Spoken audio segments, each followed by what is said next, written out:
नमस्कार, बहुत स्वागत है आपका। आप देख रहे हैं शिव पुराण उपाय।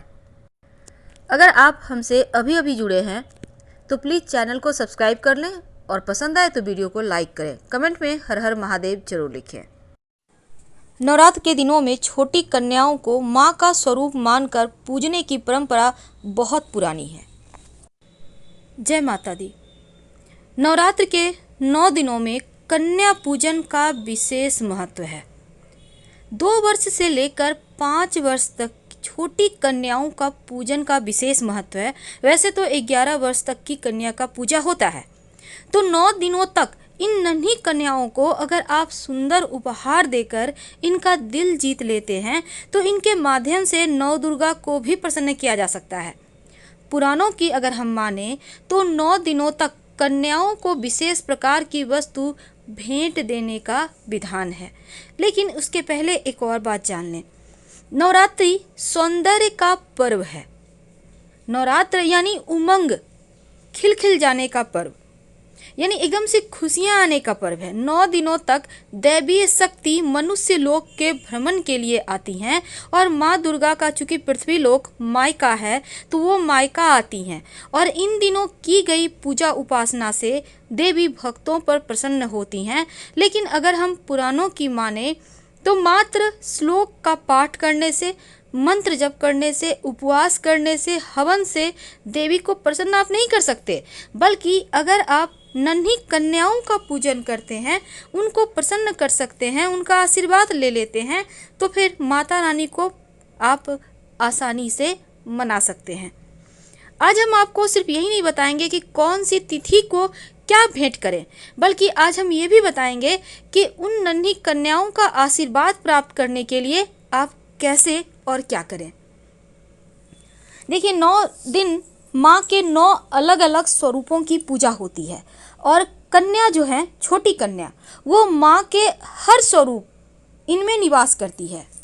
और 2 से 10 साल की जो कन्या है, इनका पूजा का विशेष विधान है।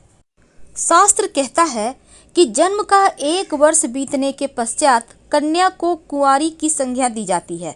2 वर्ष की कन्या को कुमारी, 3 वर्ष की कन्या को त्रिमूर्ति, 4 वर्ष की कन्या को कल्याणी, 5 वर्ष की कन्या को रोहिणी और 6 वर्ष की कन्या को कालिका कहा जाता है।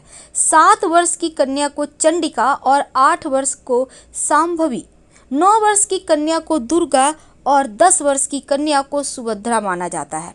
तो नवरात्र में एक कन्या एक तरह की अव्यक्त ऊर्जा का प्रतीक होती हैं और उनकी पूजा से यह ऊर्जा सक्रिय हो जाती हैं। इनकी पूजा करने से सभी देवी देवताओं का आशीर्वाद मिलने लगता है। तो कन्या पूजन का विधि क्या है? देखिए, हम आपको बता दें, पहले दिन आप कन्या को लाल पुष्प भेंट कीजिएगा और नवरात्र के दूसरे दिन उन्हें फल दीजिएगा। क्योंकि 9वीं तिथि के दिन कन्या पूजन का विशेष महत्व है, लेकिन 9 दिनों में आप कन्याओं को उनके मनपसंद भोजन से उनको संतुष्ट कर सकते हैं। नवरात्र के तीसरे दिन कन्या को खीर खिलाइए और नवरात्र के जो चौथा दिन है उस दिन आप कुंवारी कन्या जो होती हैं, जो 4 साल की कन्या है, उनको आप रिबन या फिर फीता, इस टाइप का कोई चीज़ ऐसा गिफ्ट दें जो चमकीला हो, जो खूबसूरत हो। और जो 5वां नवरात्र है, इस दिन आप माता रानी को मनाने के लिए, चूँकि कन्या के माध्यम से आप माता रानी को भेंट कर रहे हैं, मन में ऐसा भाव रखते हुए आप उनको खिलौने दे सकते हैं ताकि वो कन्याएं खेलें। वैसे भी 5वां स्वरूप माँ का संतान देने वाला है, तो संतान के खुशहाली के लिए भी आप ये समझ लें कि आपने माँ को भेंट की। और छठे स्वरूप के दिन बच्चों में आप जो छोटी कन्याएं हैं उनको आप जो गिफ्ट के तौर पर पढ़ने लिखने की सामग्री आप दे सकते हैं। और 7वें तिथि के दिन, नवरात्र के जो 7वां तिथि है, इस दिन आप छोटी कन्याओं को देखिए उनके चरण पखारिए और उनके चरण पखार कर उनको आलता वगैरह से सजाइए, पहनाइए। आप उनको 8वीं पूजा के दिन नवरात्र का खीर पूड़ी खिलाइए। खीर पूड़ी उस दिन खिलाने का विधान है। और नवरात्र के जो 9वें दिन है, जिसको हम कन्या पूजन का दिन, वैसे 2 दिन होता है, महाअष्टमी को भी, नवमी को भी। तो कन्या पूजन से पहले अपने घर को स्वच्छ कर ले और आने वाली जो कन्या है स्वयं माँ का स्वरूप मानी जाती हैं। घर का माहौल साफ सुथरा कीजिएगा और कन्या पूजन का फल तभी मिलेगा। कन्या पूजन में 9 कन्या और एक बालक का पूजन करना सबसे उत्तम माना जाता है, लेकिन अगर संभव ना हो तो कम से कम 2 कन्या को जरूर बुलाकर भोजन कराएं। कन्या पूजन से कन्याओं और बालक के जो पैर हैं दूध या फिर पानी से आप धोइए। एक थाल में उनके पैर रखकर अपने हाथों से धोइए और फिर उन्हें आलता पहनाइए, क्योंकि स्वयं देवी माँ की सेवा मानी जाती है। और उनको पैर छूकर आप अच्छे से पहले कपड़ा से पोंछ लीजिएगा और उनको पैर छूकर उनका प्रणाम कीजिए। कन्याओं को खीर, पूड़ी, हलवा, चना खिलाएं और उनके माथे पर अक्षत, पुष्प, कुमकुम का तिलक लगाएं। फिर उनके दान में उनको आप लाल चुनरी, फल, खिलौने, रुमाल आप भेंट कर सकते हैं और उनके चरण छूकर ही आशीर्वाद लीजिएगा। इसके बाद खुशी खुशी उन्हें प्रणाम करके आप उनका आशीर्वाद लेके विदा करें।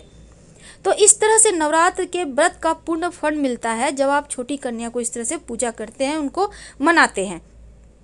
आप बाहर से कन्या को अपने घर में चूँकि आमंत्रित अगर नहीं कर पा रहे हैं किसी भी कारणवश, तो आपके घर में जो भी कन्याएं हैं आप उनको ही खिलाइए देवी का स्वरूप मानकर और उनको ही भेंट दें। तो कन्या पूजन का ये था सिंपल तरीका जिससे आप माता रानी को मना सकते हैं। लेकिन एक और ख़ास बात कि कन्याओं को आप ऐसा क्या दें कि माता रानी की कृपा पूरे साल बरसेगी।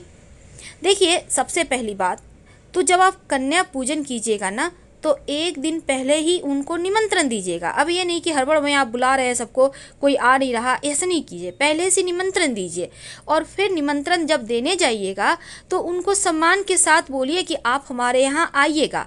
और अगर संभव हो तो आप एक सुपारी लेकर जाएं और कन्याओं को हाथ में दें और बोलें, हल्दी लगा हुआ सुपारी, आप हमारे घर आइएगा। फिर उस सुपारी को अपने हाथ में ले लें आप, फिर आप दूसरी कन्या को बोलें, इस तरह से बोलें। ये सबसे ज़्यादा उचित होगा। और गृह प्रवेश पर कन्याओं को पूरे परिवार के साथ पुष्प वर्षा का कर स्वागत करना चाहिए और माँ दुर्गा के 9 नामों का जयकारे लगाइए, क्योंकि 9 स्वरूप के रूप में ही 9 कन्याओं को आपने बुलाया है। इस बात का हमेशा ही ध्यान रखें। तो माता रानी की कृपा से जीवन में खुशियाँ बरसेगी और उनके मनपसंद चीज़ों को आप उन्हें गिफ्ट करें।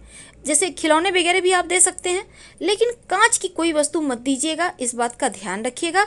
और जहाँ तक संभव हो आप जैसे कि खाने के लिए आप बर्तन दे सकते हैं जिसमें वो हमेशा खाएंगे और मुस्कुराएंगे। इससे अच्छा है कि बच्चे हैं तो टिफ़िन बॉक्स दे दें।